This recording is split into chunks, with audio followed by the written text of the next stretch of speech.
Hello, friends. Welcome back. So, today I wanted to talk about why every person that has gone through trauma needs to look into taking a post traumatic growth journey.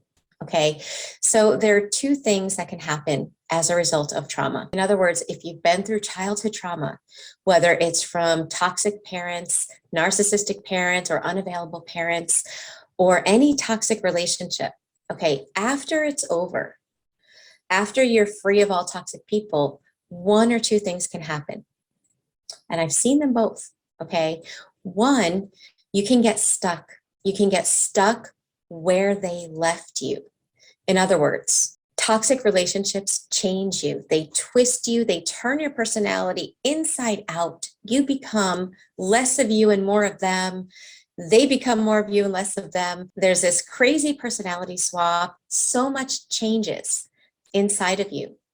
And some people that wind up leaving a narcissistic relationship or an abusive relationship wind up in that broken state where the other person broke them, right? Or the relationship broke them, but they wind up stuck there.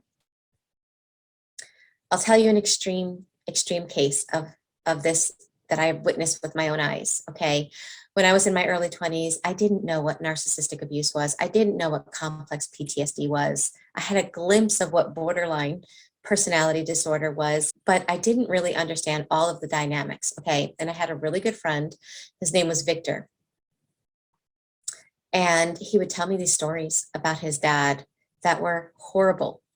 Now, sometimes, like, I could see a similarity, like I understood what he was saying, even though I didn't have the pieces to the puzzle. I didn't understand why his dad was doing the things he was doing.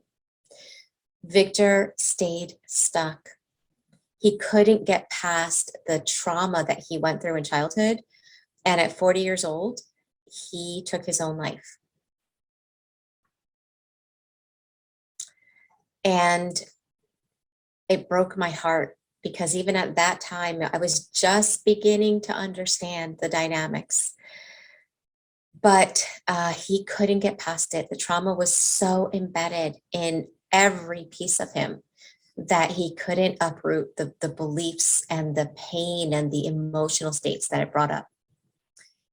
Never got married, was never in a relationship because he said, Michelle, I'm afraid I'm going to do that to somebody else. When he would begin a relationship, he would feel it because that's what tends to happen, right? People that have been with a narcissistic parent either wind up attracted to a narcissist or they become with narcissistic fleas, even if they're not narcissists. If they don't understand it, they're flipping from one side to the other. That's an extreme case of going through trauma and sinking and staying stuck. Now, not everyone goes to that extreme, but some people stay stuck in the sense that they never redevelop their ability to love themselves and to thrive in life and to create the life that they want.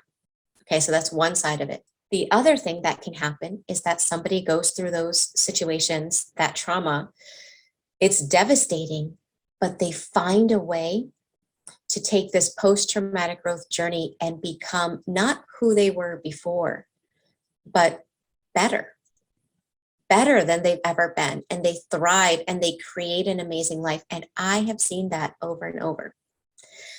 I feel like I experienced it myself, going from broken, going from living paycheck to paycheck, going from living on food stamps to creating an amazing life, an amazing career, traveling, reaching the goals that I always wanted to reach, but couldn't before.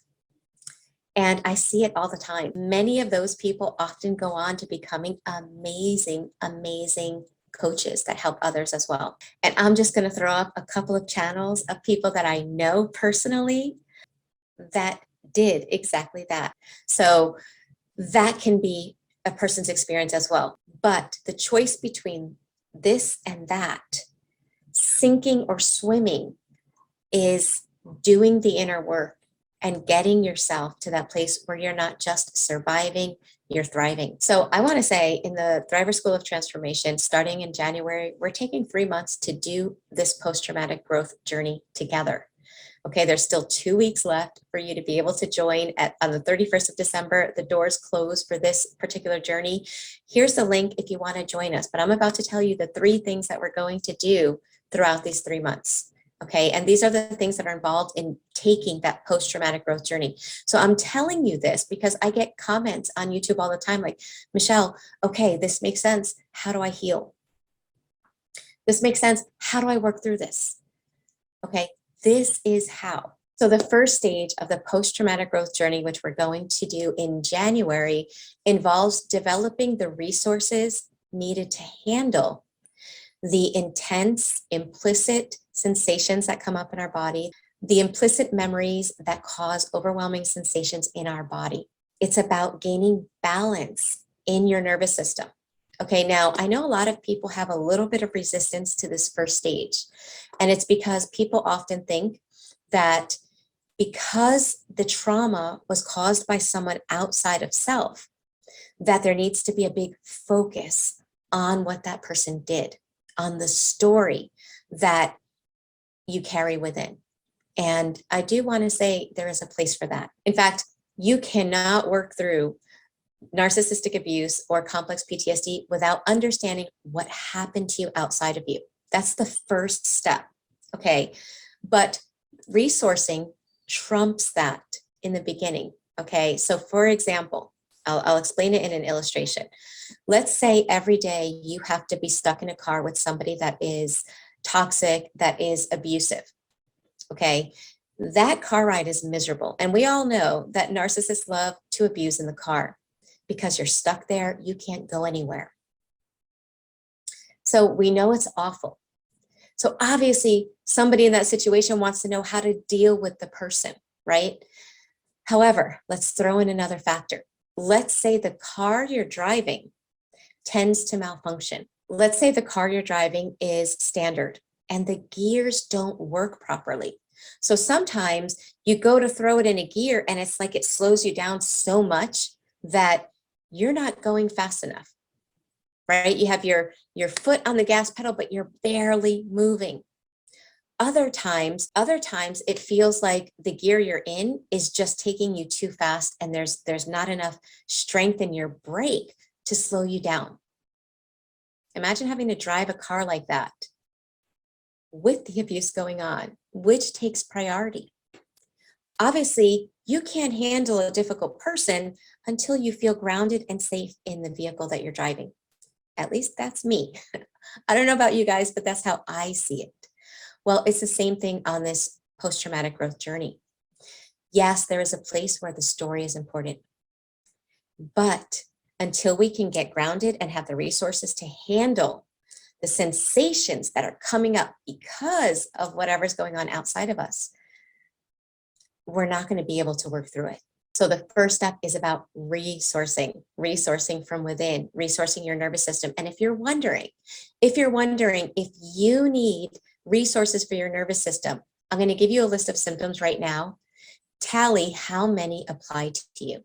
And obviously, if that number is high, then that's just evidence that you need to give yourself more resources in order to work through the trauma. Some of the symptoms you might be experiencing that give evidence to the fact that you might need resources to reground yourself are if you find yourself in hypervigilance all the time, if you feel you're constantly scanning for danger, if you feel disconnected from your body, if you can't feel your emotions, if you don't know what you're feeling, if you're constantly irritated, if you have anger that just doesn't seem to be able to subside, if you have depression or anxiety or swing back and forth between the two, if you have ruminating, persistent thoughts that you can't seem to calm or that never go away, if you're unable to feel relaxed or present in the moment, if you feel constant fear, intense shame, feelings of unworthiness, if you battle brain fog, if it's hard to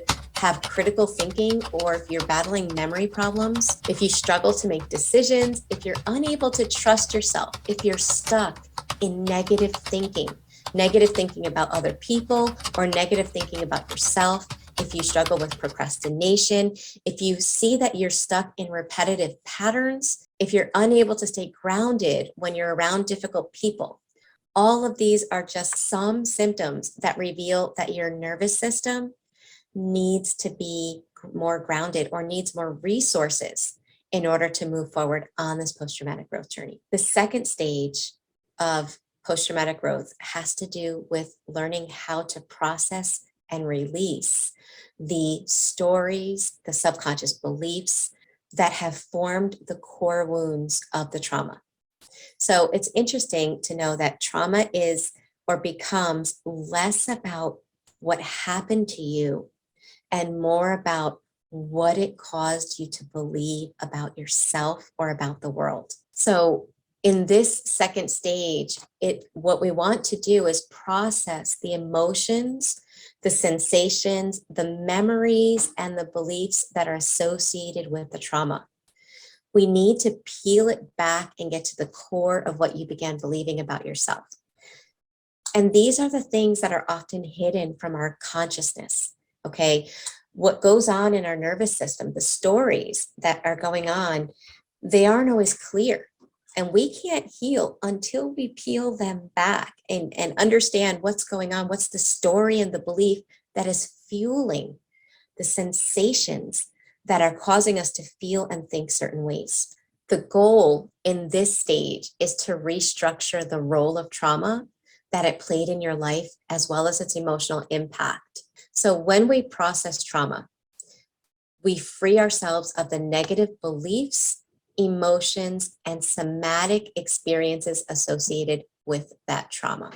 And this is a process, okay? Am I saying that the second month that we're taking this post-traumatic growth journey, that it will all be gone? You will get to that root. You will be free of all those limiting beliefs. For some, maybe. For others, once you learn how to do this, it's about continuing to put it into practice. Okay, you get the groundwork on how to do it, and then to the extent that you continue is the extent that you are able to release the limiting beliefs and the somatic experiences that come up in your body as a result. Now, in the Thriver School of Transformation, not only are we going to learn logically and cognitively how to do this, but there are also two modalities that help us to retrain the nervous system and to help us to process trauma from the body, because trauma lives in the body and its implicit memory is part of our unconscious. We can't get there with words. So the two somatic modalities that I use in the School of Transformation are EFT, Emotional Freedom Technique, as well as breathwork sessions, okay? And in these breathwork sessions, the theory behind this type of breathwork that I do is that while we're breathing in this specific way over an extended period of time, we do it for an hour, what happens is it helps us to lessen the volume on our default mode network, which acts as a restraint on our limbic network, okay? So when that restraint is off, then we have access to unprocessed memories and unprocessed emotions that are stuck in the limbic region. Okay, so it's an advanced modality.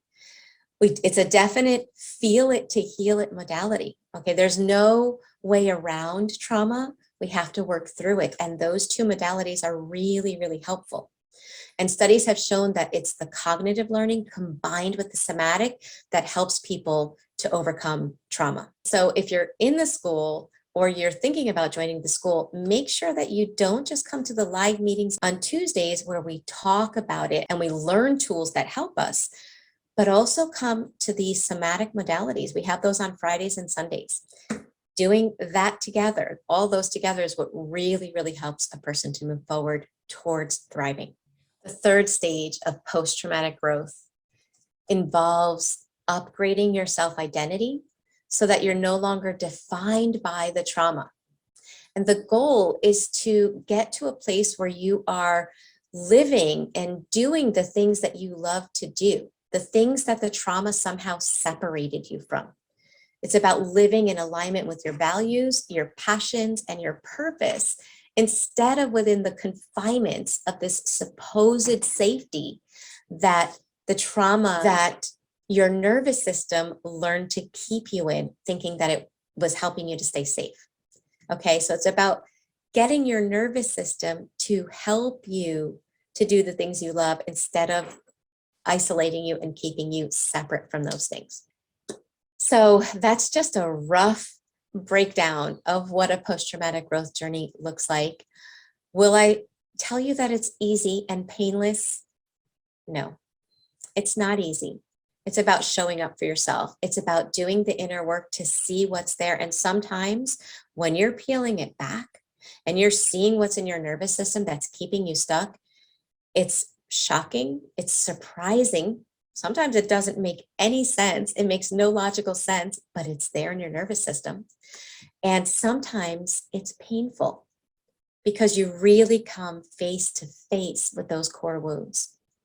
So I'm not going to lie to you and tell you that it's easy, but I will say it is always worth it. Going through trauma, most of us didn't have a choice, especially if it was in childhood. You were forced into that trauma, right? You had to endure and deal with it. You had no say in it. Once you're free of toxic people, now we have a choice whether we're going to allow ourselves to stay stuck in what happened to us, or we're willing to do that inner work to grow. So if you are one of those people that are always commenting on my videos, like, well, what do I have to do? What do I have to do? Join us. Join us in the Thriver School of Transformation, where we work through it on a weekly basis, because learning once isn't enough. It's that consistency that helps us, because our subconscious learns through repetition plus emotion. So that consistency helps you to start molding the life that you want, shedding and getting rid of the things that aren't serving you, that are keeping you back, and learning how to embrace and strengthen the things that you want in your life. Again, I like to say that I'm kind of a living example of the fact that this can happen. If any of you have watched my channel from the beginning, you know I was messed up. When I started my channel, I was a mess. You could see it in my face. I was a mess. You could see it in my eyes. I remember people used to comment and say, Michelle, I see so much pain in your eyes. Okay, if I can work through it and create the life that I want, I'm no different than you. I'm just someone that did the inner work. And I want to share with you the things that helped me. So if you're ready for that, make sure you check out the School of Transformation.